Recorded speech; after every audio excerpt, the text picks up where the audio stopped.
ओम शांति।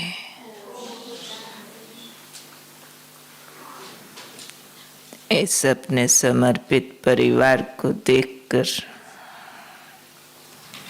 और वो भी हमारे श्रद्धेय सरला दीदी जी की ये अनोखी फुलवारी को देखकर बहुत दिल में खुशी हो रही है, बहुत रूहानी खुशबू आ रही है। त्याग तपस्या की झलक स्पष्ट दिखाई दे रही है। जिनसे हम सीखे उनकी फुलवारी के बीच कुछ शेयर करना बहुत अच्छा लग रहा। वास्तव में हम सब तो एक ही मंजिल के राही हैं, सब यात्रा पर हैं। नंबरवार पुरुषार्थ अनुसार हर एक के अनुभव अपनी अपनी दिशा में आगे बढ़ते जा रहे हैं। हमने इस विषय पर जो अनुभव पाया है वो आप सबसे शेयर करेंगे। मन का मौन, और वो भी संपूर्ण मौन, कब संभव है? कहते हैं अध जल गगरी छलकत जाए। जब किसी कलश में, मटके में पानी आधा कम अधूरा होता है तो उसको उठाएंगे, छलकेगा, फुल हो जाएगा तो छलकना बंद कर देता है। खाली ढोल होता है तो शोर करता है, उसके अंदर कुछ भर दो फिर ठक ठक करो, आवाज नहीं करता। तो मन भी जब तक अतृप्त है, ईश्वरीय प्राप्तियों से खाली है, दिशा विहीन है, बहुत बोलता है, जिसको भटकता शब्द देते हैं। जैसे जैसे इसकी दिशा ठीक निर्धारित हो जाती है, दशा सिलेक्ट हो जाती है, वैसे वैसे ये चुप होने लगता है। मन बोलना क्या होता है और मन चुप क्या होता है, वास्तव में तो ज्ञान अनुसार हम जानते हैं कि जब तक शरीर में आत्मा है, मन यानी थॉट जीरो कभी हो नहीं सकता।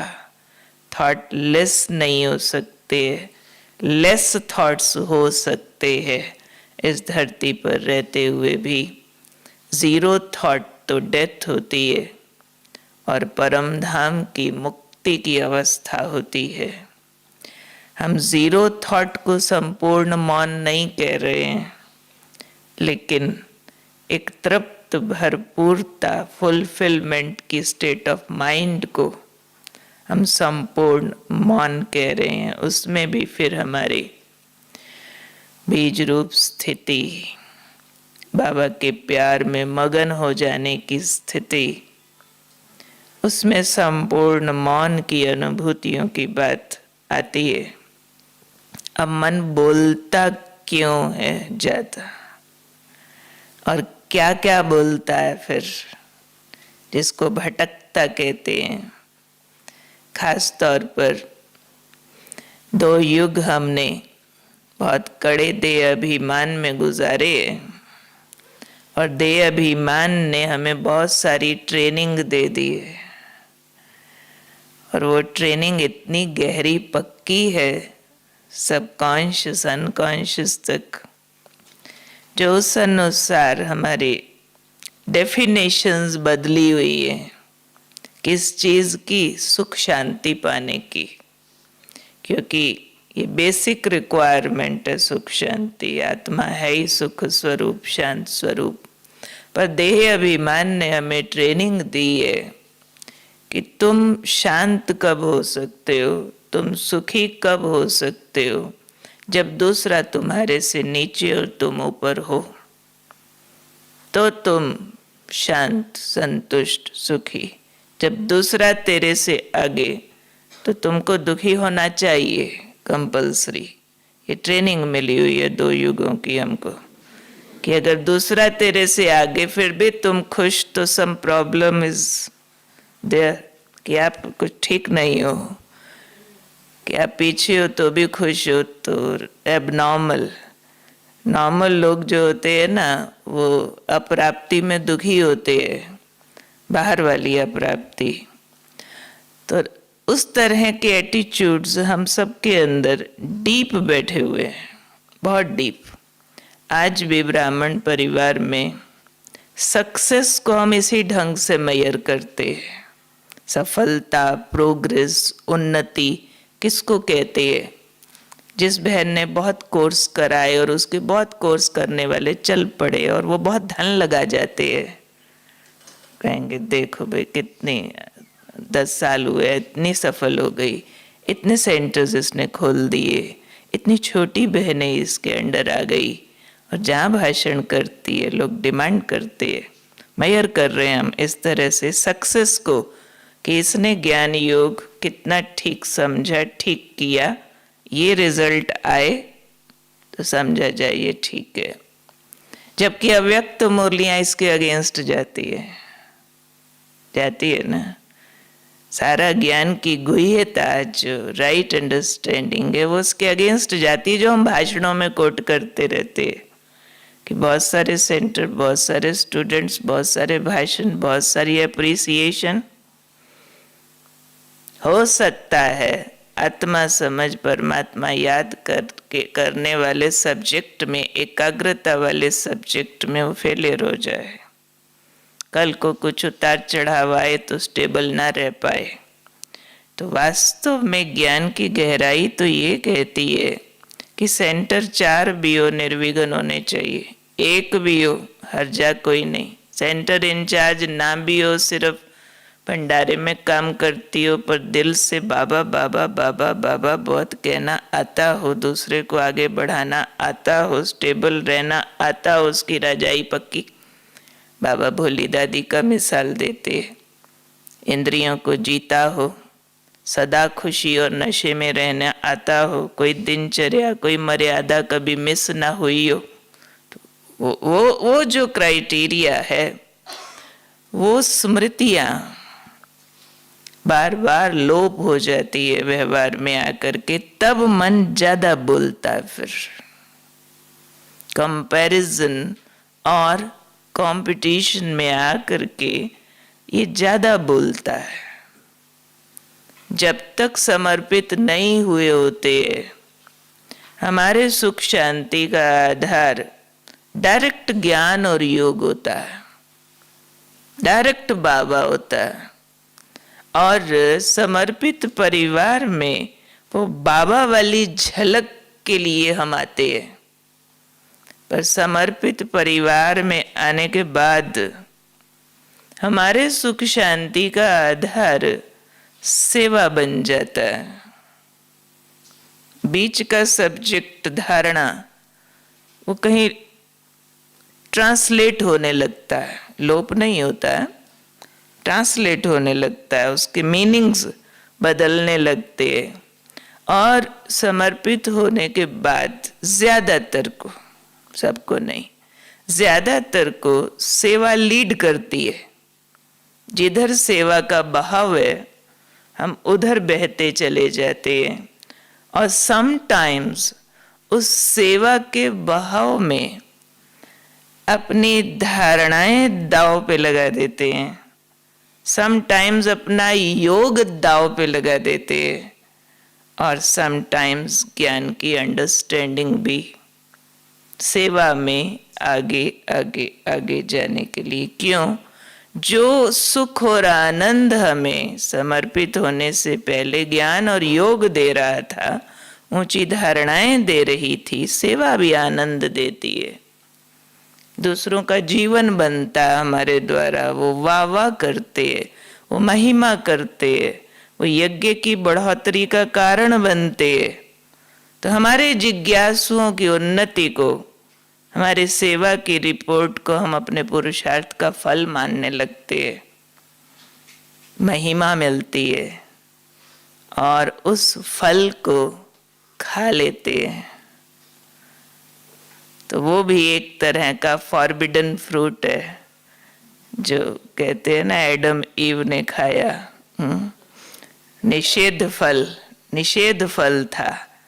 एडम ईव की कहानी है कि वो ऊपर थे, स्वर्ग में थे, तो निषेध फल था काम विकार, वो खाया और धरती पे गिर गए, यानी देवत्व से गिरे, ऐसी वो तो अलग कहानी है। तो बाबा ने हमें समझाया हुआ है, बच्चे जो महिमा आएगी ना आपको, उसका कारण आप नहीं हो। आपने जिसकी सेवा की वो आपका बच्चा नहीं है, मेरा बच्चा है। पिछले कई जन्मों की कहानी अनुसार उसकी भक्ति का फल मैंने देना था, उसको टच मैं करता हूँ, उसको ज्ञान में मैं चलाता हूँ, उसका सफल मैं कराता हूँ, और अपने को लगता है मैंने बड़े तीर मार दिए। वो भी बाबा महिमा करता है, कुमारियां छोटी छोटी भीष्म पितामहों को तीर मारेंगी, और सच में ऐसा कोई भीष्म, सच में कोई ज्ञानी विद्वानी हमारे द्वारा परिवर्तन हो गया तो बहुत मुश्किल है इस माया से बच पाना। मीठी माया है ये कि वो महिमा देवे और हम उसे स्वीकार न करें। हमें लगेगा शुक्रिया बाबा आपने मुझे यूज किया। शुक्रिया करना तो अच्छा है, लेकिन एक और राइट अंडरस्टैंडिंग भी रखना उससे भी अच्छा है कि मैंने नहीं किया, बाबा आपने कराया। उससे भी ऊपर है, आप आके करके गए, मैं क्या जानूं, हम तो बुद्धू थे, क्या जानते थे आपका बनने से पहले। आप ना इस आत्मा को टच करके जाते तो मैं क्या वस्तु थी जो मैं कर पाती। बाबा की एक मुरली हम सबको ध्यान पर होगी कि महिमा कच्चा फल है। अभिमान वाली जो मुरली बाबा की थी, बहुत गुह्य मुरली थी कि अभिमान क्या है, अभी अभी मेरी बात मान, उसको कहते अभिमन्यु। अभिमन्यु, अभी अभी मेरी बात मान, या तो मान नहीं तो, और मानो तो तुम बहुत अच्छे, ना मानो तो तुम खराब।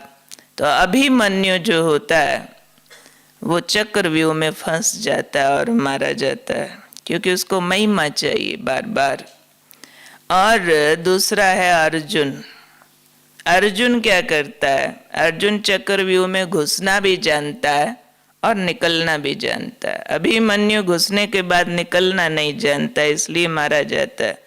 अर्जुन क्या है, जो यस मैन है, जो तुम कहो ये करना, हाँ जी, तुम कहो ये छोड़ना, हाँ जी, तुम कहो ये किए की महिमा दूसरे को दे दो, हाँ जी। तुमने कर लिया उसके बाद भी तुमको निंदा मिलती है, हाँ जी, उस पर भी हाँ जी। अर्जुन यस मैन है ना, हर बात पे नाराज नहीं होता है। हाँ जी मीन्स राजी है, ऑलवेज राजी। तो जो अर्जुन है वो क्या करता है, महिमा वापस दे देता है। बाबा ने कहा था जो महिमा आती है तो कच्चा फल है, कच्चा फल कोई खाए तो स्वाद पूरा नहीं आता है, दूसरा डाइजेस्ट नहीं होता है पूरा। तो महिमा जैसे ही आए बाबा को ट्रांसफर करता, क्योंकि एक विधि का विधान है कि किसी को सारी उम्र फॉर एवर महिमा मिलती रहे होने वाला नहीं है। आज महिमा मिलेगी, कल कंपल्सरी है। ग्लानी भी उसी स्टैंडर्ड की या उससे भी बड़ी वाली, राइट हो कि रॉन्ग हो डजेंट मैटर, पर मिलनी जरूर है। वो जब मिलती है ग्लानी तो बहुत दर्द देती है। महिमा बहुत मीठी लगती है क्योंकि ये बहुत मीठी होती है, और बहुत बार महिमा मिलने के बाद योग बहुत अच्छा लगता है।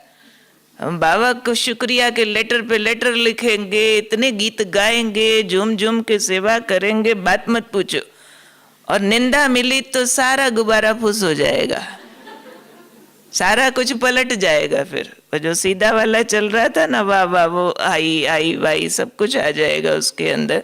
तो इस दर्द से बचने के लिए बाबा ने उसमें हमें सिखाया था, बच्चे जब महिमा आए तो बाबा को दे दो, उसके बाद जब निंदा आएगी उसका दर्द बाबा अपने आप ले लेगा। नहीं तो हम क्या करते हैं, महिमा आती है ले लेते हैं, निंदा आती है बाबा को देने की कोशिश करते, बुलाते रहते बाबा बचाओ ना, फलाना तो पीछे ही पड़ गया। महिमा आने पे नहीं कहते बाबा बचाओ ना, फलाना पीछे ही पड़ गया है। उल्टा हो गया ना। अगर ये वाली चाल रही तो ये चुप नहीं होता। ये योग भी लगाएगा ना, अगर महिमा मिलने पे तो बहुत बातें करेगा बाबा से, भले अच्छी बातें करे, भले बाबा के प्यार की बातें करे, लेकिन जिसमें बहुत बातें हैं, भले बाबा से ही हो। दीदी भी ऐसा समझते होंगे, बहुत बातें हैं बाबा से भी, बात पे बात पे बात पे बात। बाबा आप कितने मीठे, कितने प्यारे, कितने अच्छे, कितना सुख देते हो, कितना प्यार, आज तो आपकी गोदी में बोले ही जा रहे। वो भी रियल योग नहीं है, वो भी कोई पुल एंड पुश से है।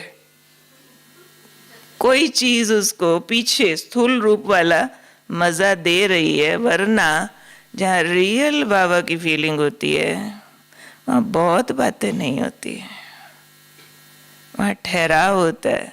बाबा आप कितने मीठे हो, फिर उसका टेस्ट होता है। वो निराकार, वो आकार, वतन, देह से न्यारापन, वो वाली रियल मिठास फील होती है। नहीं तो पीछे वाली कोई और मिठास आ रही है, अच्छी सी टोली खाई आज पिकनिक की ना, वो वाली साथ में आ रही है। बाबा आप कितने मीठे हो साथ में आ रही है स्थूल वाली, तो फिर बहुत आएगा। 1 थॉट के बाद 15, 20, 50 भी आएगा, नहीं तो रुकेगा, उस रूहानी टेस्ट में जाएगा और वापस रूहानी आवाज सुनेगा, बच्ची तुम भी कितनी मीठी हो, मैं तुम्हें देख रहा हूँ, मैं तुम्हें बहुत प्यार करता हूँ। 2 वे कम्युनिकेशन। थोड़ा अपना थॉट चल के रुकेगा अपने आप, देह से न्यारेपन से निकला वो, और देह से न्यारेपन से जो निकला वो सिर्फ बोलता नहीं है, वो सुनता भी है, ज्यादा सुनता है। रिश्तेदारी है ना वहां, तो जहां हम किसी को फोन लगाते हैं, हमारा संबंध है, अजीज है, कोई हमारा नजदीकी है, तो सिर्फ बात बोलते तो नहीं रहते ना, उसकी बात सुनने का कितना चाव होता है कि तुम भी कुछ बोलो तो, कहो तो, बोलो तो सही, आज क्या समाचार है। तो ऐसे वाला जब होता है ना तो मन ऐसे रुकने लगता है, धीरे धीरे धीरे। बार बार वो देह से न्यारेपन को पहले कैच करेगा, अपने आप फीलिंग आती जाएगी, बिंदु अकेला नहीं हूं। लाइट जो फैलती है, लाइट का शरीर बनाती है, अंदर इस शरीर को पिघलाती है, पिघल पिघल हल्का होता जाता है, इसमें मणि चमकती जाती है। बाबा ऐसे देख रहा है मेरी तरफ, बाबा की वो नजर जैसे अंदर घुसती है, खींचती है, खींच पड़ती है अंदर, उस अनुसार भाव पैदा होते हैं, फिर थॉट निकलता है। रटी रटाई कमेंट्री नहीं होती है उसमें। किसी किसी का योग ऐसा होता है 10 साल से एक ही कमेंट्री रट रहे हैं, जब ही बैठते हैं आके, मैं देह से अलग ज्योति बिंदु आत्मा चमक रही हूँ, माथे में आंखों से देख रही हूँ, कानों से सुन रही हूँ, वही रट्टू तोता चालू है। ये तो संबंध है ना। रट्टू तोता है तो फिर मन चुप नहीं होता है, मन चुप होता है राइट अंडरस्टैंडिंग से, जो व्यवहार में है हमारी। कि मुझे सुख शांति कहाँ से लेना है, कौन से वाला खाना है सुख शांति, बाहरी वाला या भीतर वाला, बाहरी प्राप्तियों वाला या फिर भीतर से मैं आत्मा जो प्राप्तियों से भरती हूँ वो वाला मुझे खाना है। भोजन है ना, ये भी मुझे आत्मा का भोजन है। तो इसलिए मन के मौन से पहले इच्छाओं का मौन होता है। सेलेक्टिव डिजायर्स, राजयोग इच्छाओं से भी भागना नहीं सिखाता है, क्योंकि राजयोग ये जानता है कि मन का काम है चलना, मन रुकता नहीं है। और इच्छा करना बुरा नहीं होता है, पर इच्छाओं को फिल्टर करना होता है, सिलेक्ट करना होता है कि हम महान आत्माओं के लिए, हम अवतारों के लिए कौन सी इच्छाएं उपयुक्त है, कौन सी इच्छाएं श्रीमत अनुकूल है, कौन सी कल्याणकारी इच्छाएं है, कौन सी इच्छाएं आत्मा की शुद्धिकरण का मार्ग खोलती हैं और कौन सी इच्छाएं आत्मा को मैला कर देती है। जितना आत्मा पर मैल होती है मन ज्यादा बोलता है, जिसको व्यर्थ संकल्प कहते हैं। वेस्ट थॉट्स की स्पीड ज्यादा होती है, नेगेटिव की और ज्यादा होती है, पॉजिटिव की कम होती है। पॉजिटिव से ऊपर अपने पास है एलिवेटेड थॉट्स, वो स्लो डीप, और उसके बाद डेड स्लो, डेड स्लो के बाद एकदम स्टिलनेस आती है उसमें, जो बीज रूप अवस्था में होता है कि एक संकल्प, उसकी अनुभूति बहुत गहरी और लंबी चलती है, जैसे उसका टेस्ट इको आता रहता है। प्यार का सागर बाबा मुझे देख रहा है, मैं उसको देख रही हूँ। एक घंटा भी चल जाएगा वो टेस्ट, वो फीलिंग। जैसे जगदीश भाई जी का एक बात बहुत प्रसिद्ध है, कहते विदेशियों को क्लास कराते टाइम रशिया वाली संतोष दीदी ने सुनाया था, बहुत बहुत टचिंग बात है उनकी। वो उनको कह रहे थे, आप कभी प्रेम गली से गुजरे हो? ये प्रेम की गली है, जिसमें प्रेम ऐसी वस्तु है जो दो दीवाने बस एक दूसरे से आंख मिली काफी है, दो दीवानों को काफी है। लैला मजनू, बाबा बहुत बार कहते हैं विकार का प्यार नहीं था। लैला की माँ ने उसको बंद कर दिया, आने की बाहर निकलने की इजाजत नहीं थी। मजनू दूर पहाड़ी पर खाना पीना सोना घर बार सब छोड़ के बैठा ही रहता था, इसलिए बस लैला की एक झलक देख लो, बस उतने के लिए बैठा तो बैठा तो बैठा। ऐसे ही ये जो बीज रूप अवस्था है, ऐसे कोई एक थॉट पे ऐसे चली जाती है अनुभूतियों में गहरी, वहां मन चुप होता है। उसके लिए ये इच्छाओं का मौन चाहिए। जरूर इच्छाएं हमें सिलेक्ट करनी है। हम इतने शक्तिशाली और महान हो गए हैं कि हम अपने लिए सिलेक्ट कर सकते हैं कि ये वाली इच्छा मुझे रखनी है, इसको छोड़ देना, सेंटर इंचार्ज बनो, छोड़ देना, जिज्ञासु ज्यादा बड़े, छोड़ देना। कौन सी इच्छा? जिससे मिलूं, आत्मा समझ, आत्मा देखो और उसको शांति की फीलिंग करा दूं, इस इच्छा को भड़का लेना। खाना बनाऊं ऐसे बाबा बाबा बाबा बाबा करके बनाऊं, बस जो खाए योगी हो जाए, ऐसी इच्छाएं भड़का देनी है। बाबा घर ऐसा संवारूं जो आए साक्षात्कार हो जाए, ऐसी इच्छाएं भड़काने से दूसरी इच्छाएं कब मोर देन पूरी हो गई, जितनी चाहिए थी पता ही नहीं चलेगा। तो फिल्टर करना इच्छाओं को। पहला इच्छाओं का मौन। दूसरा है फिर ये इंद्रियां बहुत शोर करती है, क्योंकि पुराने खटारा शरीर हो गए ना, टूटी फूटी गाड़ी है।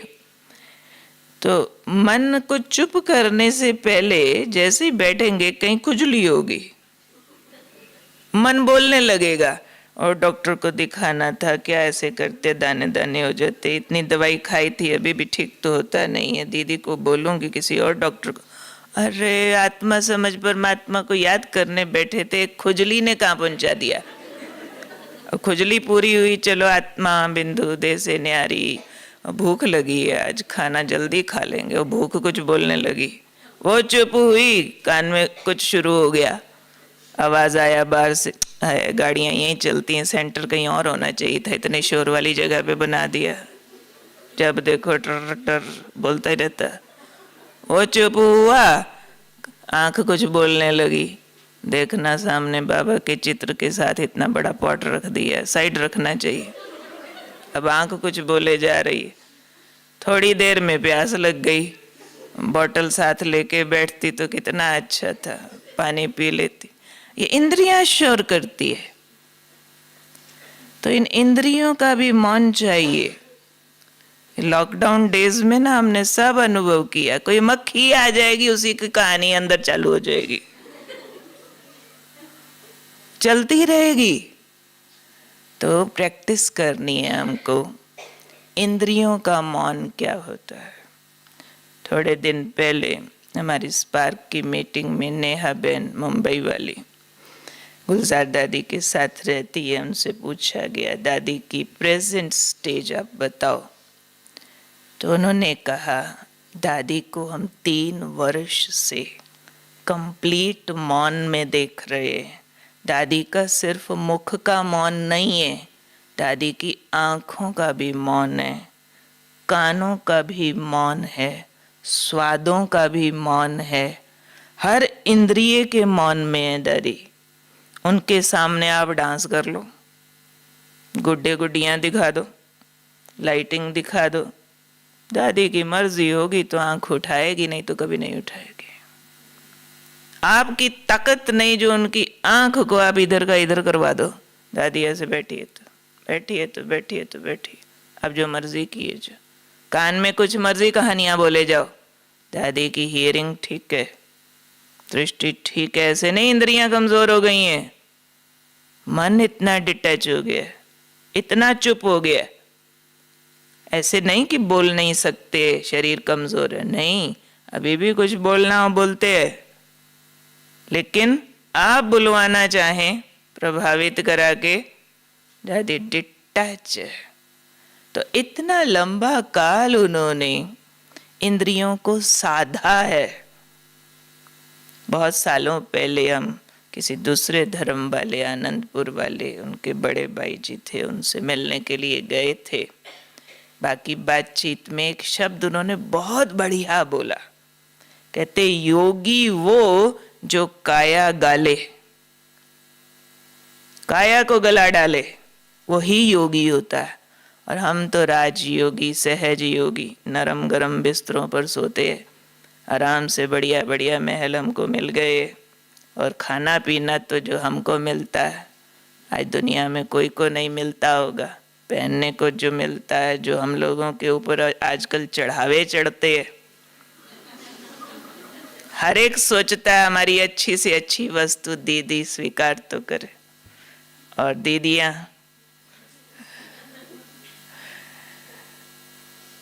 आज भी हमें स्वीकार करने में भी बहुत सिलेक्टिव होना है, बहुत फिल्टर करना है। ना मालूम किन मुरादों का वो चढ़ा रहे हैं, उनकी वो मुरादें, वो कामनाएं हम कितना पूर्ण कर पा रहे हैं, लेकिन उनका दिया चढ़ावा भोग रहे हैं, उसका भी हिसाब ही हिसाब है। हमारी माता जी सिर्फ एक कारण से मुझे समर्पित नहीं होने देती थी, 8 साल लगा दिए कि वहां तो लोग दान दे जाएंगे और तुम दान का खाओगी। वो कहती थी दान हजम करना लोहे के चने हजम करने बराबर होता है। कोई लोहे के चने खाए और उसको हजम करे, ऐसे किसी का दिया इतना रिटर्न मांगता है। हम इतना दे पा रहे हैं सूक्ष्म रूप में, देने वाला तो दाता बाबा है। इसलिए ये इंद्रियों का मौन, मौन मीन्स इंद्रियां त्याग और वैराग में रहें। हमने पिछले दिनों इस चीज पर अभ्यास काफी किया, आंख का मौन। एक दिन जब कह दिया आज मैं मौन में हूं, मैंने ये भी सबको कह दिया किसी की तरफ देखूंगी नहीं, इशारे से भी उत्तर नहीं दूंगी, और आंख का भी मौन रहेगा, सिर्फ उतना देखना है जिस चीज से मेरा काम है, बस पानी पीना गिलास तक। फिर उसके फूल के रंग और ये सब क्यों देखूं साथ में। आंख को ऑर्डर पर चलाने की भी दिनचर्या होनी चाहिए। एक हफ्ते में एक दिन कम से कम रखे, आंखों आज तुमको सिर्फ वही देखना है जो मैं बोलूं, वरना कुछ मत देखना, शट इट डाउन। ऐसे नहीं आंख बंद करके चलेंगे, बस सब कुछ नहीं देखेंगे। कर सकते हैं ना। अच्छे योगी सब कुछ नहीं देखते, वो भूखी निगाहें होती है जो सब कुछ देखती रहती है, वो आंखों से भूख मिटाती है। चंद्रमणि दादी ने एक बार हमको सुनाया था, कहते हम लोग अमृतसर में थे, एक सेठ आया और दादी को आकर के कहता है, दादी आपकी ये जो ब्रह्मा कुमारी है ना, इनमें से किसी को रंगीन कपड़े पहना के, लाल साड़ी पहना के, गहने पहना करके, पूरा श्रृंगार करा के, पूरी भरी भीड़ में कहीं भी छोड़ देना, मैं बता दूंगा ये ब्रह्मा कुमारी है। दादी ने कहा अरे तुम्हारे पास क्या जादू है, इतना सब चेंज करके भीड़ भाड़ में, और तुम बता दोगे कि वो ब्रह्मा कुमारी है, कैसे पता चलेगा तुम्हें। कहता उसकी आंखों से। जो ब्रह्मा कुमारी होती है ना, उसकी आंख भटकती नहीं है, उसकी आंख अंदर होती है, अंतर्मुख आंख है, गुफा के अंदर है। जिसकी आंख भीतर देखती है, बाहर का सब कुछ देखना चाहे तो भी देख नहीं पाती है, देखना दिखता नहीं है। जैसे जो मस्त होते हैं ना, उनको वही दिखता है जो उनकी चॉइस का है, सब कुछ नहीं दिखता है। तो एक दिन आंख का मौन, एक दिन कान का मौन, जो बात मेरे काम की नहीं, सुननी नहीं। एक दिन में 20 क्लासें सुन जाएंगे, क्या करेंगे, मुरली भूल जाएगी। नहीं, मुरली की धुन बजती रहे, उसके एडिशनल कुछ एक आधी क्लास सुन सकते, एक दो, जो मेरे विषय की है, जो मेरी उन्नति की है। नहीं तो आजकल ये भी एक्सपोजर बहुत हो गया है, सेलेक्टिव, विषय अनुसार जरूरत का 20, 40, 50 प्रकार के सेंटर पे जॉब्स हो रही है, बातें हो रही है, सब मेरे काम की नहीं है। जिस गली में तेरा घर ना हो बालमा, उस गली में हमें पांव धरना नहीं, है ना। तो फिर जहां तेरी चर्चा नहीं वो मुझे सुननी नहीं, जहां राम चर्चा वहां हनुमान, वरना नहीं। कानों का मौन दिन निश्चित कर लें, मुख का मौन दिन निश्चित कर ले। ये भी हेल्प करता है मन के मौन को, सफिशिएंट नहीं है कि ओनली मुख से चुप हो गए, लेकिन हेल्प जरूर है।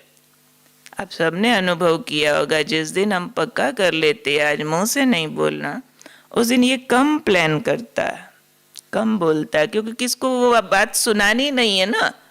सुनानी होती है तो उसको इलेबोरेट करता है, अच्छा ये बात ये वाली देखी ना, अब मेरी जो सखी है ना उसको सुनाऊंगी, फिर ऐसे ऐसे ऐसे, फिर ये वो पूछेगी, फिर ऐसे।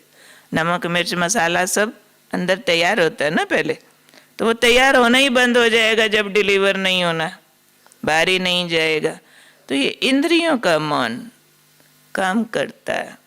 इसके लिए रोज की दिनचर्या एक्यूरेट रखना तो इम्पोर्टेंट है ही है, लेकिन थोड़े कुछ दिनों के बाद ड्यूरेशन खुद सेलेक्ट करके लंबी सिटिंग भी बहुत हेल्प करती है। कुछ दिनों के बाद 4 घंटा, 8 घंटा, 12 घंटा, 24 घंटा, 3 दिन, जितना जिसको पॉसिबल हो, निमित्त के द्वारा राय सलाह से छुट्टी मिले, उतनी लंबी सिटिंग विद प्रॉपर टारगेट, पूरा लक्ष्य लेकर के उस पर हम बैठे जरूर। अपना अनुभव ये कहता है वो चीज बहुत हेल्प करती है। उसमें एक लक्ष्य निश्चित होना चाहिए। जैसे एक दिन में बैठी कि आज पूरा दिन इसी कमरे में ही, बस कमरा है, छोटी सी गैलरी है, भोजन भी बाहर कोई कुर्सी पे रख जाएगा, वहीं से अपने आप उठाऊंगी, देखना बोलना सुनना कुछ भी नहीं, सिवाय मुरली के अलावा कुछ नहीं पढ़ूंगी, कोई गीत नहीं सुनूंगी, कुछ नहीं देखूंगी, सिर्फ बाबा को अमृत वेले से निमंत्रण दे दिया, अव्यक्त बाप दादा, फरिश्ता रूप बाप दादा, आज आपको निमंत्रण है इसी कमरे में रहना। पूरा दिन प्रैक्टिस किया, तुझे देखूं, तुझसे बोलूं, तुमसे सुनो, पूरा दिन बाबा यहाँ ही है, मैं यहाँ बैठी तो बाबा यहाँ बैठे, मैं खड़ी तो मेरे साथ चल रहे हैं, मैं खा रही, सब कुछ, सोना है तो साथ, देखना है तो तुझे, बोलना है तो तुझे। अगर ऐसे फोकस करेंगे तो पहले मन महान बातें बोलेगा, फिर धीरे धीरे धीरे धीरे चुप चुप चुप। एक दिन ऐसे निश्चित किया, ओनली ज्योति बिंदु, बिंदु बिंदु बिंदु बिंदु बिंदु, मैं बिंदु तुम बिंदु, मैं बिंदु तुम बिंदु, बिंदु की कहानियों में जाएंगे बस। और संकल्प फिर कैसे कम होते होते होते होते होते होते, बार बार इसको डायरेक्शन देना है। बार बार चुप कराने के लिए पहले इसकी दिशा ठीक करनी है, फिर इसकी दशा ठीक होती है। दिशा दिए बिना ओनली सिर्फ कह दे व्यर्थ संकल्प ना आए, कम सोचे, नहीं होता है। हाँ, कम बोलने की प्रैक्टिस बहुत अच्छी है। जिनको भी थोड़ा ज्यादा बोलने की आदत हो, टीचर्स है, बोलने की सेवा का पार्ट है, वाणी से शंख हमको बजाना ही है, लेकिन सेवा के अलावा शब्दों की गिनती कम कम कम कम करते जाएं, वो भी बहुत बड़ी पावर है। फिजिकल मेंटल दोनों पावर वो वाली हमारी काम करती है, उस पर भी हमको ध्यान देना है। और एक होती है अंतर्मुखता की गुफा, एक है अंतर्मुखता की सुरंग। अब सुरंग की जरूरत पड़ गई है, पहले गुफा से काम चलता था। जैसे पांडवों का बताते हैं ना कि जब लाखा भवन उन्होंने बनाया, जो उनको एक अलग भवन उसने दुर्योधन ने बना के दिया, वो लाख का बनवा दिया, और उसकी प्लानिंग थी कि इनको आओ भगत के हिसाब से, मान शान के हिसाब से उस महल में बुलाएंगे और आग लगा के मार डालेंगे। पर उनको मालूम पड़ गया कि इनकी प्लानिंग क्या है। अब उससे बचने के लिए उस लाखा भवन के अंदर ही अंदर रातों रात सुरंग खोद दी गई, और उस सुरंग के रास्ते वो जंगल में पहुंचकर गायब हो गए, वर्षों तपस्या करने के लिए।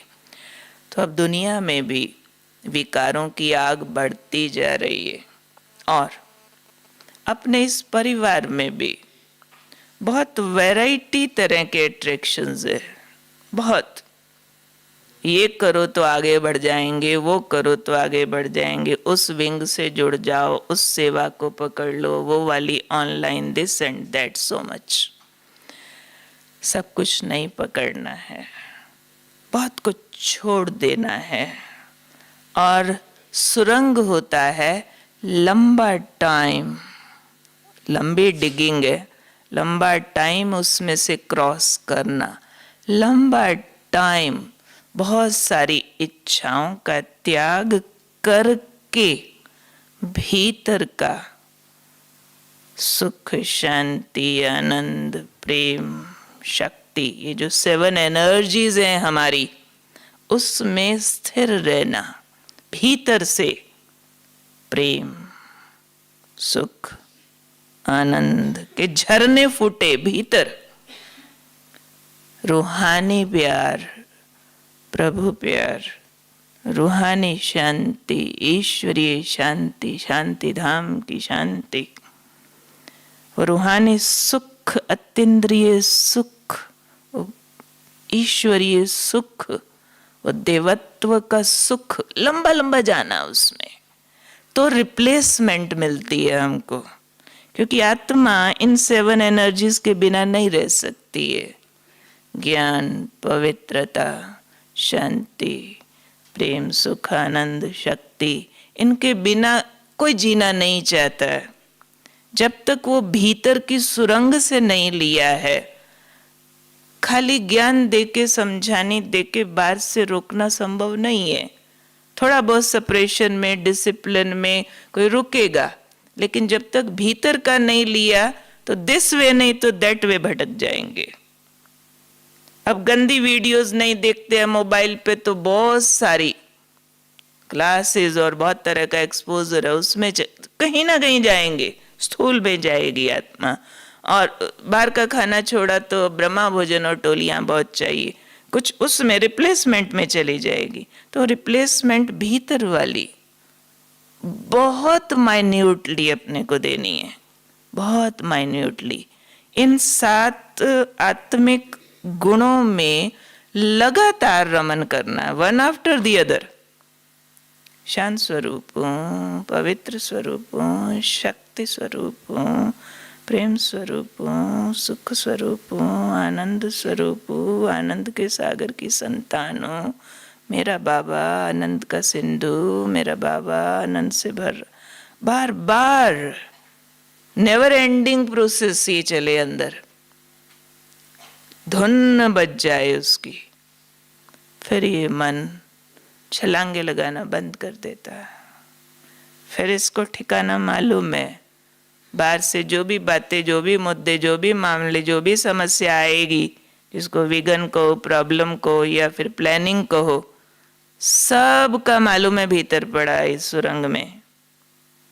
मेरे बाबा के पास सब कुछ है, जो हमारा बेसिक फार्मूला है राजयोग का, देह सहित देह के सब धर्मों को भूल, अपने को आत्मा समझ, मुझे एक को याद कर। इसमें सब कुछ समाया है, सब कुछ ही कंप्लीट फार्मूला। देह भूल, देह के सब संबंध भूल, वस्तु पदार्थ भूल, आत्मा हो जा। तो हमने महसूस किया है ये आत्मा हो जा वाला जो अभ्यास है, ये इस सारे रिजल्ट को ला सकता है। बार बार प्रैक्टिस वैरायटी करे देह से न्यारा होने की। कभी मोमबत्ती की प्रैक्टिस करे। अब ये मोमबत्ती प्रैक्टिस क्या होती है? जैसे आत्मा लौ माफिक जग रही है, उसके प्रकाश से मिट्टी की देह पिघलती जा रही है, 5 तत्व, 5 तत्वों में समाते समाते ये विलीन हो रहा, सारा गायब होके अकेला सितारा बचा। सितारा ग्लोब के ऊपर, 7 एनर्जीज ऊपर परम धाम में, बाबा के गुणों की छाया में। चाहे गुण 1 बाय 1 लेवे, बहुत अच्छा है, 7 इकट्ठे लेवे, चलता है, पर ठहराव ठहराव से। और उसका बेसिक है देह से न्यारा क्वालिटी टाइम होना है, जल्दबाजी नहीं। ये हमारी याद की यात्रा ऐसी है, चाहे 1 मिनट भी हम प्रैक्टिस करते हैं तो भी जल्दी वाला नहीं है। 1 मिनट में भी ठहराओ, 1 मिनट करना है तो भी हम ऐसे ही करेंगे। आत्मा पिंड चमक रहा, 1 मिनट करना है तो भी हड़बड़ नहीं करेंगे, आत्मा हूँ, चमक रही हूँ, परम धाम में हूँ, फिर 500 स्वरूप 1 मिनट में करने पट पट पट।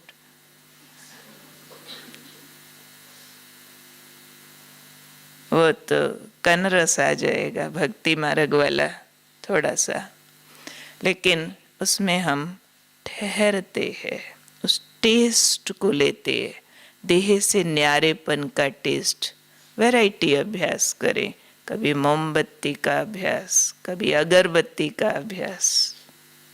अगरबत्ती एक चिंगारी, नीचे काली सी डंडी, उसको सुलगाती जाती, खुशबू फैलाती जाती। ऐसे ही मैं चिंगारी हूँ, इसको सुलगा रही हूँ, 5 तत्व जा रहे हैं 5 तत्वों में, और गुणों की खुशबू फैलाती जाती है।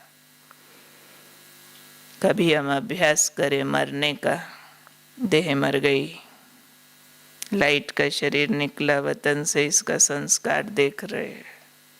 कभी अभ्यास करें सब संबंधियों के मरने का, खास जो प्रियजन है, लौकिक में हो या अलौकिक में हो, देखना ज़रूर चाहिए कि वो शरीर से निकले, फरिश्ता बने, उनके शरीर का समापन हो गया, मुझे कुछ नहीं हुआ, कोई फर्क नहीं पड़ा। अपना गया तो लौकिक संबंधियों का, अलौकिक का गया तो दृश्य बना के उसमें से शरीर से आत्मा अलग होती देखे। फिर अपनी कहानी बैक गियर वाली कहानी कैसे होती है, इस चीज़ ने हमको बहुत देह से न्यारा होने में अच्छा फील कराया है। जैसे मैं आत्मा भी यहाँ स्टार हूँ, और शरीर की जो भी आयु है छोटा होता जाता है। इससे 10 साल पहले, 20 साल पहले, फिर 1 साल का, फिर 1 दिन का, फिर सितारा, पिछले बड़े शरीर में फिर छोटा छोटा छोटा सितारा, फिर और छोटा छोटा छोटा सितारा, ऐसे चारों युगों में बैक गियर। फिर पहला जन्म, प्रिंस, वो वाला सीन। तो उससे क्या फील होता है, ये और मैं 2 अलग वस्तु है, 2 टुकड़ा, ये और मैं 2 टुकड़ा। बार बार इस अभ्यास में जाना, खास कर्म करते, ये हाथ तुम अलग है, मैं अलग हूँ। काम थोड़ा सा रोक दे, बीच में ऐसे फील करे, रे तू तो जल जाएगा, मर जाएगा, मैं अमर बिंदु ये बैठा हूँ, तेरे से अलग हूँ। लोगों ने बुलाया अनीता, तुम अलग है, अनीता एक्टिंग कर रही है, तेरे को कुछ डायलॉग रटा दिए थे, ब्रह्मा कुमारी बहन जी बनी हुई है, तुम नहीं है बिंदु, ये तो तेरा पार्ट है, ये हूँ मैं अमर। कभी परम धाम में मेरे रचयिता के पास उसकी चमक में चमक रही हूँ, आना जाना आना जाना ड्रिल। कभी लाइट के शरीर से फरिश्ता रूप से जाना और आना, कभी बिंदु रूप से जाना और आना। ये बहुत लंबी प्रैक्टिस चाहिए, अनवरत, नेवर एंडिंग, जिससे वो रिजल्ट आ जाते हैं। पहले मन संतुष्ट होता है, फिर तृप्त होता है, फिर चुप होता है, जिसको हम कहते हैं संपूर्ण मौन। पहले वो एनर्जी से पेट तो भरे, सुख शांति आनंद चाहिए आत्मा को, शक्ति चाहिए आत्मा को, प्यार चाहिए, वो सारा पेट भरे। नहीं तो भक्ति मार्ग में भी कहते हैं कि मनुष्य आत्मा इच्छाओं वश जन्म मरण में भटकती है। जहाँ उसकी इच्छाएं तृप्त हो जाती है तो मोक्ष मिल जाता है। जैसे गीता के इम्पोर्टेंस के चैप्टर होते हैं, उसमें एक सन्यासी के लिए था कि इतनी भक्ति किया, इतना सिद्ध और संपूर्ण हो गया कि अब उसके लिए निश्चित था कि शरीर छोड़ेगा और मोक्ष को जाएगा। जब मृत्यु होने लगी तो एक बेर के पेड़ के नीचे था, ऊपर पेड़ पर एक पका हुआ येलो बेर था, उसको देख करके उसका दिल किया बेर खाऊं और शरीर छूट गया। कहते उसका मोक्ष जाना कैंसिल हो गया, उस बेर के अंदर जाकर कीड़ा बना और फिर से 84 लाख योनियों में भटक गया, ऐसा बताते। तो ये इच्छाएं जन्म पुनर्जन्म में भटकाती है। तो ये इच्छाएं है 7 एनर्जीज की ही, वो चाहे स्थूल से ले लें चाहे अपने सूक्ष्म अस्तित्व से ले लें। तो सूक्ष्म से जितना लेते जाते हैं रिप्लेसमेंट मिलती जाती है और मन चुप होता जाता है। स्थूल से जितना लेते हैं उतनी भड़कती जाती है। आप भय बूढ़े तृष्णा भई जवान, बूढ़ी घोड़ी लाल लगाम, वो तो भड़केगी। इच्छाएं कभी दुनिया में तृप्त नहीं होती है, दुनिया वाले भी जानते हैं, लेकिन ये सुरंग में जाकर तृप्त हो जाती है और मन चुप होते होते होते फिर वो जो हमारी अवस्था कहते हैं कर्मातीत। कर्म करते भी अतीत क्यों, अब कर्म से भी डिमांड नहीं कोई, मुझे कुछ नहीं चाहिए इस कर्म से, जन कल्याणार्थ एक्टिंग हो रही है। फिर न्यारे हो जाएंगे उस कर्म से भी, क्योंकि तृप्ति भीतर से ले ली। अब कर्म से भी मुझे सुख शांति आनंद नहीं चाहिए, कर्म से भी नहीं चाहिए। नहीं तो कर्म से चाहिए होता है ना, सुख कर्म से मेरा भाग्य बने, लेकिन वो अंदर इतना टेस्ट ले लिया। ये कुछ अपना चिंतन था जो आप सबसे शेयर किया है। 2 मिनट साइलेंस में बैठ के हम उठेंगे और फिर योग चलता रहेगा। ओम शांति।